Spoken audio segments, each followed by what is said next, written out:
a lot of. Obviously, a big game coming up September 3rd. Very patient in the green room. And Johnny, the first time we've had you on the show with our technology, we've been doing it actually a couple of years, but with StreamYard, a great way that we can stream on YouTube and Facebook. Actually, we're doing it live. Johnny has been part of the show for the last couple of years with us, coming on talking about NC State. And of course, you're the analyst for the Wolfpack Network. Johnny, so great to have you on, and great to have you back again this year.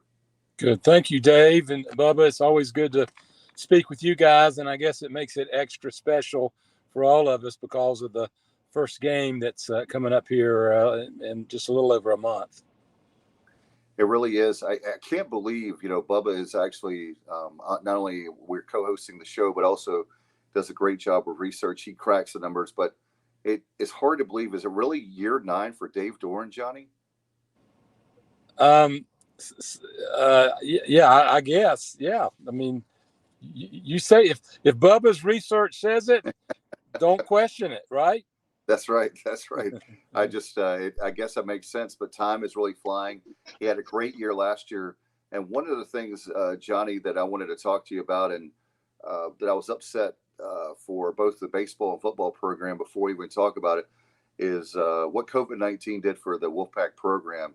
I know that we're rivals on the field and the diamond, baseball diamond, but when you look at the human, you take the jerseys off, Johnny, and you look at the human being side of things. When you have Alien Avent have a great team, goes to the College World Series, and the whole COVID thing happened then. And then to have both East Carolina and NC State both have, let's face it, bowl teams to back out on them. You guys had UCLA, we have Boston College. It was, that's something else I guess we have in common, but a very weird and strange bowl season.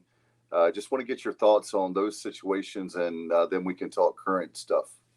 Well, it certainly was strange for most of us that aren't as important to the game, talking about coaches and players. But can you imagine being a parent?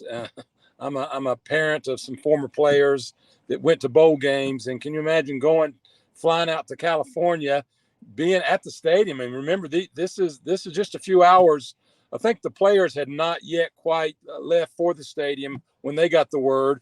But I guarantee a lot of parents are out there, getting excited, ready to see their sons and loved ones play, and just how heartbreaking, I guess is really the right word, confusing, probably, information, what kind of information is going around, what's rumor, what's real, what's happening. And bottom line is the reality, there's not going to be a game, and the players are sent back home the following day. And so, it's unfortunate.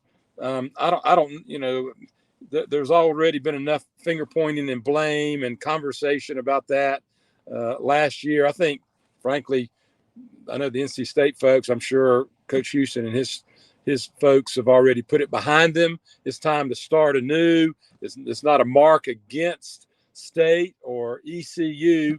They showed up, they were ready to play, and their opponents couldn't fill the team. And so that's just the reality of the world that we live in, this COVID world that we're all living in. No question about it. Certainly with when it comes to this bowl game, September 3rd, I can't, you obviously follow the NC State program a lot closer than I do, but to me, this is the biggest hype I've seen probably since, would you say, the Phillip Rivers day with Chuck Amato, Torrey Holt, those guys? Probably maybe more so, Dave, because when Phillip came in, there was still a lot of unknown. I mean, he was a freshman, highly touted, big, came in early, had a spring under his belt, and there was a lot of excitement, but they didn't know what to expect. People didn't know what to expect. We didn't know what to expect of Phillip. We hoped things, but we didn't know. But this crowd now, the Wolfpack Nation now, they've watched Devin Leary play. I mean, they've seen the young man play at what I would say, the highest level. Don't get me wrong, I'm not saying he's a Heisman candidate necessarily. I'm not saying he's a top 5 quarterback in college football, but I wouldn't take anybody else for him. So I mean that's how good he has played, how well he has played, and then you got some returning injured guys, some key guys on defense like a Peyton Wilson and Isaiah Moore that played again at a very, very high level and before they were injured. And Peyton, unfortunately, early in the second game of the season last year, missed the rest of the season. Isaiah, I think, is maybe the sixth game of the season. So they're, scheduled to be back. And they'll be two of the best players and the leaders on a defense that should be pretty good. So for all those reasons, there's a lot of hype. But with the hype, you know what can happen. NC State fans that are listening, they know what can happen. It's got to be more than hype. It's got to be execution. And that's what everybody's excited to see, starting against a very good, highly respected. I know Coach Doeren respects Mike Houston and his program and the team. And I haven't done enough scouting for ECU. What I read about and hear about. But I know I'm very, very respectful of ECU for a first game for NC State. Hey, Johnny, you were a quarterback yourself. Talk about Devin Leary. Obviously, there are plenty of Pirate fans that have probably seen him play quite a bit. But for those who haven't, tell us about his game. Really strong arm. Throws the deep ball really, really well. Had some receivers that, we talk about 50-50 balls, meaning, you throw it up and the receiver has at least a 50% chance of coming down with it.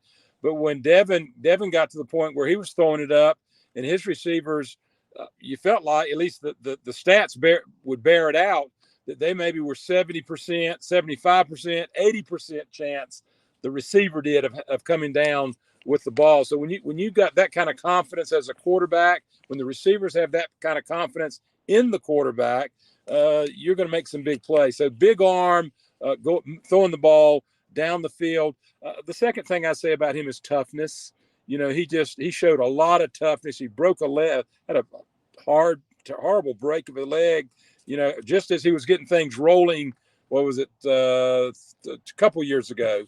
And had to fight back and regain his equilibrium, and he certainly did that last year. And so toughness, big arm, and playmakers around him. And there's going to be some different names that are going to have to make some plays this year than previous years. And Johnny, that you obviously in the business, the nice segue for me. You must have read my mind. That was my next question around Leary. Can you talk about the skill talent around him this year on the offensive side of the ball? Yeah, well, I'll start with the question marks. The two top running backs that both of them rushed for, 600, 700, 800 yards last year are playing in the NFL this year. And so the third third running back from last season that really only rushed for a couple hundred yards, Jordan Houston, he's slated to be the starter. There's some young guys again. There's some freshmen. There's guys that have a lot of potential, but again, potential is not what you're really looking for at this level. You're looking for proven entities, and so Jordan Houston's going to have to carry the load. He's much smaller than both Bam Knight and Ricky Person, the two guys I was talking about that carried the load the last couple of years. So that's a question mark. Okay, so how's the running game going to be? And then you take away Ike Ekwonu, the left tackle, who was the human pancake maker. Went I think number 2 or 3 in the draft this past year, and the best offensive lineman in college football. So you lose him. You lose your 2 best runners. Got to be a question mark, in the running game. But in the passing game, you got Devin Carter that's coming back as a receiver. He is the big play guy. He's a big guy. He made some of the most unbelievable circus catches. I guarantee you, he was on the ESPN top 10 at least 3 or 4 weekends during the season with just these amazing kind of catches, bobbling and going up and making all kind of gyrations with his body. tremendous physical stature. So Devin Carter is going to be the main go-to guy for down the field.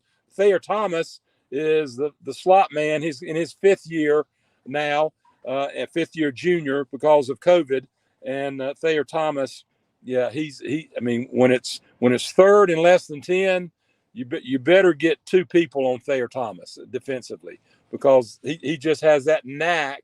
He's kind of the Edelman type guy, you know, that Tom Brady had for all those years with the Patriots. And so those are some of the big play guys that Devin is going to be able to rely on. Johnny, you've already referenced a couple of the pieces on the defensive side of the ball, but Dave Doeren and his staff have really assembled a lot of defensive talent, to say the least. You know, each level of the defense, be it the linebackers or the secondary, you know, most publications are ranking those units in the top 3 or 4, if not first, within the ACC. So just tell us about the Pac defense. Yeah, I mentioned Peyton Wilson coming back from injury. He's like a human missile out there, just reckless. Honestly, I think that the coaches have been working with him. He throws his body around.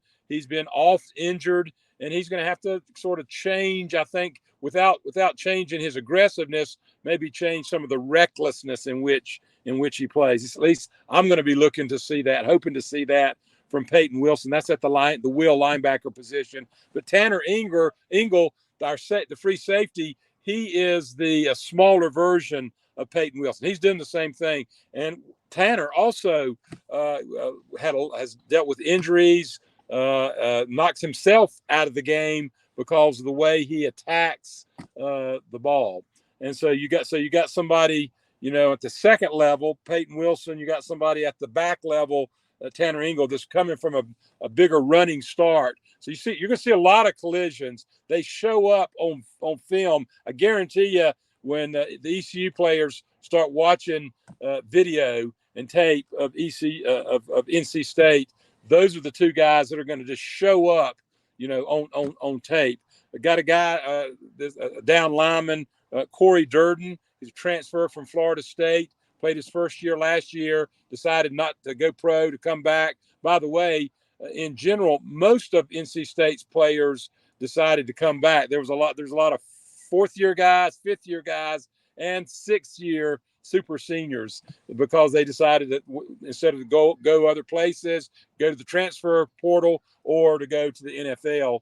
And so Corey Durden is one of those guys. He's an NFL kind of guy that's going to be putting his hand in the ground, or sometimes he's going to go out to defensive end and come from the edge. So those are some of the players. Drake Thomas, another guy. Thayer Thomas's younger brother is another linebacker that's getting a lot of looks, a lot of preseason attention. Those are going to be the names that you're going to hear the most from in that ECU game.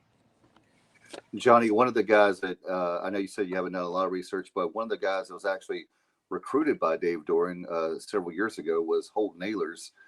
He's a guy that's the fifth-year starter. I think that we actually saw a clip of, I don't know if they were definitely anchors for WRL, but excuse me, my cat's jumping up there. Anything's possible in this show. I wanted to ask you, as far as we were disappointed there was some talk about how NC State could come down to Greenville and, like, in other words, you know, put a hurting on us. And it was not obviously NC State folks. So I want to be very clear on that. But it was disappointing, because the reason I bring that up is you were talking about research. I don't think they've done their research. There's a lot of guys. One of the things that I think they're thinking about is the 2018 game. We were supposed to play Virginia Tech, and we got scheduled last minute. It was the last year Montgomery gets fired, I think on a Tuesday, like it was November 29th of 2018. And we, like, literally, it was the worst possible thing that could happen to a program. Coach getting fired of the week of all things, the NC State game. No excuse, but that was like 58-3, and then 2019 didn't go well for the Pirates. But a lot of things have happened since then, and as you know, as a former player, we don't ever talk. We were talking about earlier in the interview about last season, only because of the strange things that happen with COVID. But I don't think there's a lot of people giving us a chance, East Carolina, to win the game. But if you look at the series overall, just because it's the best team on paper doesn't mean they'll also win. There's been times in like Skip Holt's era where NC State beat East Carolina when East Carolina was ranked nationally. Yeah, no question. I mean, to me, I've always loved to be in the position that ECU is in this game. They are this danger, and you better believe that Coach Doeren isn't going to overlook anybody, Naylor or anybody else for ECU. You're right. I mean, those games, in his mind, I guarantee you, were just aberrations. Those big wins. That was an entirely different world. Different life. So I don't think anybody that's going to actually participate in that game, that'd be players and coaches, are going to come out lackadaisical, going to come out overconfident, going to come out overlooking anybody or any kind of preparation, for ECU. It's for me as a broadcaster, it's one of those trap games, scary games, because of the hype that we talked a little bit earlier about, Dave, that State's been getting. And I promise you, I haven't sat in on any meetings per se, but I know Dave Doeren well enough that he has already been talking a lot to his team about, you guys start overlooking this team, and this season, instead of getting off to a great start, is going to get off. You're going to be totally deflated by a really good football team from down in Greenville.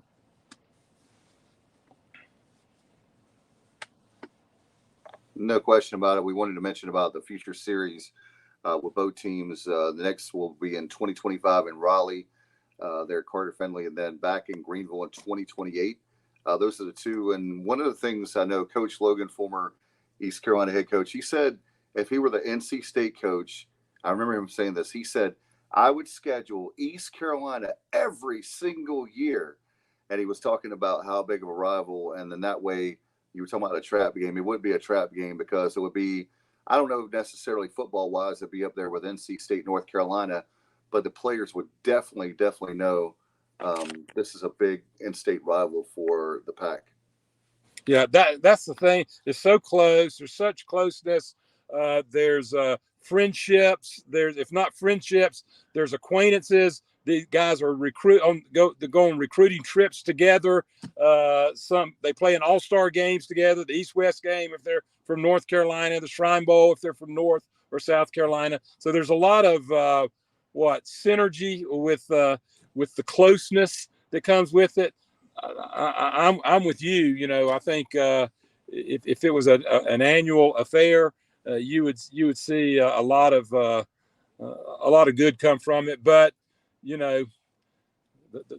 got to take what we can get, and we're grateful that we're going to be able to play in 25 and in 28.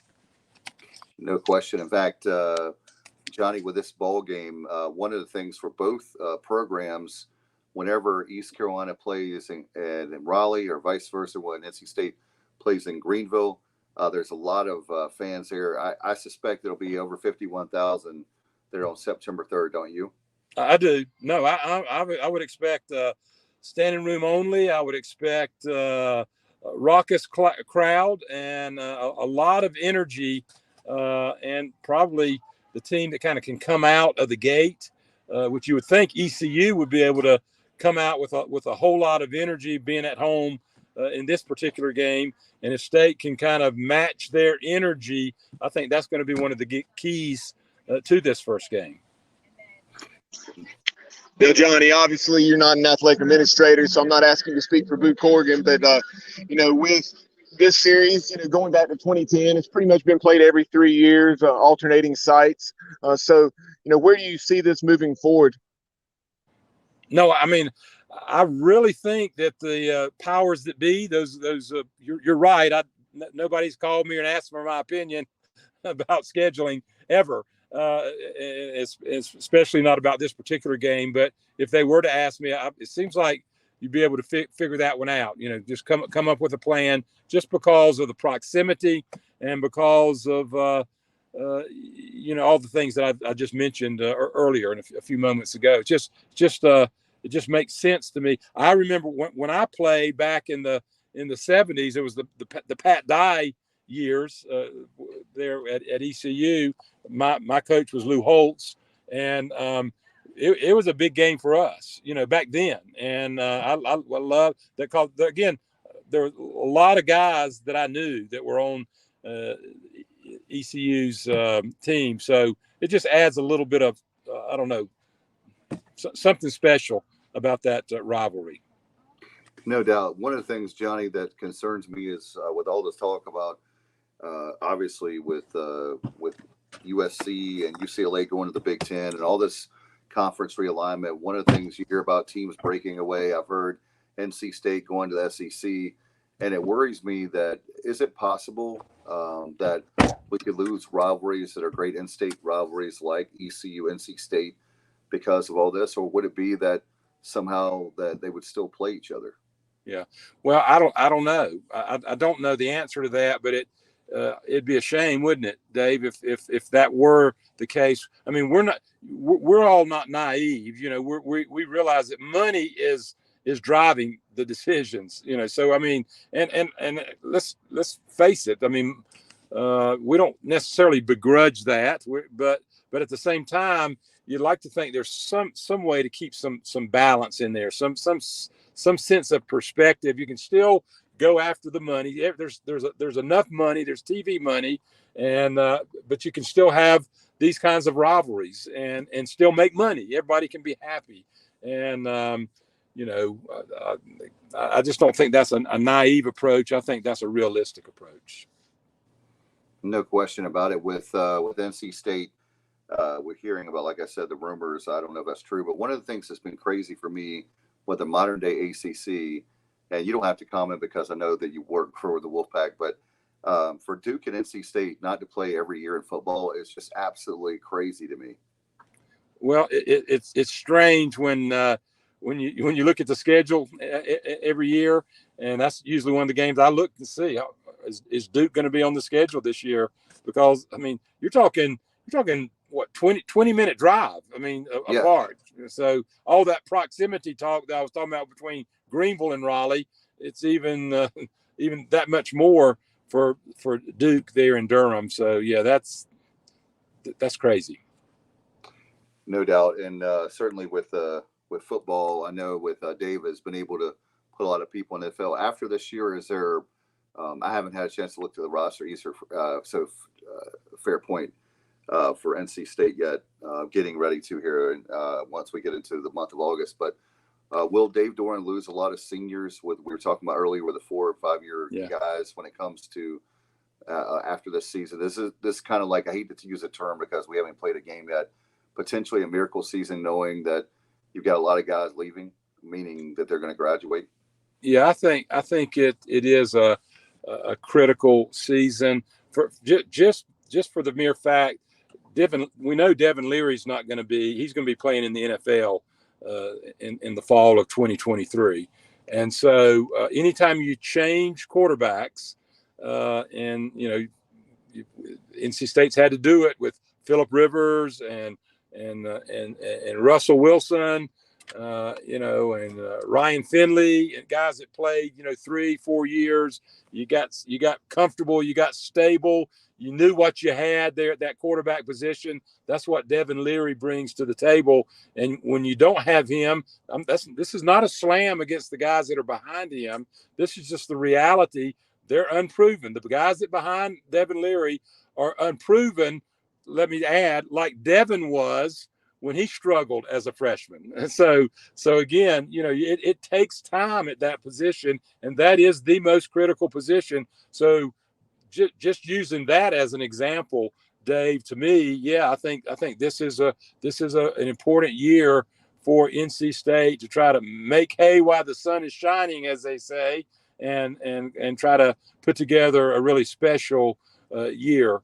And I think that's what NC State fans are looking toward. And Johnny, before we let you go, I know, again, you've been with us a long time too. You have a coach that we used to have in Greenville wearing purple and gold, and now wearing red and white. Is that right with Ruffin McNeil? It is hard to get used to seeing Ruffin in red and white. But have you ever seen Ruffin when he didn't have that gigantic smile and that presence? And so I mean, to me, when I see him, he transcends the color of hat that he's wearing. On the sidelines, he is quite the gentleman, and somebody that we played against each other. He broke my heart my senior year when he intercepted. Didn't intercept the pass. He threw a pass out in the flat. It was the last play of the game. If my back scores, we win the game. But Ruffin comes up and makes a tackle on the 2-yard line, drops our back on the 2-yard line, and the game's over. And I don't know that I've ever still forgiven Ruffin for that. But it is kind of funny to see him in red and white. Well, we have you. Can you give us your thoughts this year on the outside of NC State as far as the ACC is concerned in football? Yeah. I expect Clemson to have a bounce back. If you want to call it bounce back, everybody looked at Clemson.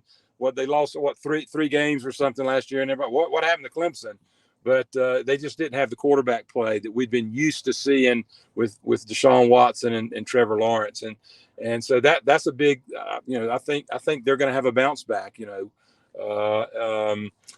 so I think they're gonna be, really good and going to be probably Wake Forest in NC State's side of the ACC.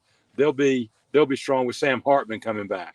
So and other players too, not just Sam, but other players. But I know I talk a lot about quarterbacks. I was a former quarterback, but I think everybody kind of gets it. I mean, it's pretty obvious. You got somebody that's really outstanding at that position, you got a chance to be pretty good. And that's what those teams. Clemson still questions out whether their quarterback can make things happen. But Wake Forest, there's no question that Sam Hartman is a player. No doubt, Johnny. It's going to be great this year. And Bubba has a question for you. Thoughts on Malik Cunningham at Louisville? Oh, I love watching him play. I love him watching him play. When I played, the quarterback used to run the football. Maybe not as fast as Malik, but there was an emphasis on running. Equal emphasis on running and throwing, and that's Malik. He kind of takes me back to those old Twin Veer days that we used to run the option, and of course he does a lot of other flashier things than we used to do. But I'm very high on Malik Cunningham as well. I think Sam Hartman has more people around him, so that's why I would put Wake and Sam a little bit ahead of Malik. But Louisville, they can compete at a high level as well. No doubt, it's going to be great this year. I can't wait. I think I was telling Johnny, after having the USFL this season in the spring, I've been jacked up ready for college and pro football more than I ever have in my entire life. So not to hype it up, but can't wait for September 3rd. Before we let you go, one final thing. How can everybody listen to you and Gary Hahn there on the Wolfpack Network? Yeah, 101.5 here in FM here in Raleigh. And of course, Tony Haynes plays an integral part of our broadcast team, as everybody knows. And this is going to be, we've got a veteran team. I think Tony is the least veteran from a Wolfpack standpoint, and he's got like 25 years with the Wolfpack, and Gary's got close to 30. And can you believe that I'm going to be doing my 38th season? On the radio, the first 7 with on the sidelines, and then whatever the math is, the last 31 up in the booth. So it's fun to work with guys that you enjoy being around and that are real professionals. So that's the way you can tune in to listen to Wolfpack football. All right, Johnny, looking forward to the game on September 3rd. If we get a chance, I'll say hello in Greenville. Thank you so much. You've been good to us for the last few years, coming on to talk NC State football, and we look forward to seeing you very soon. And don't be a stranger. Love to have you back. Yeah, man. You call me anytime. Y'all have a good one. All right. Take care.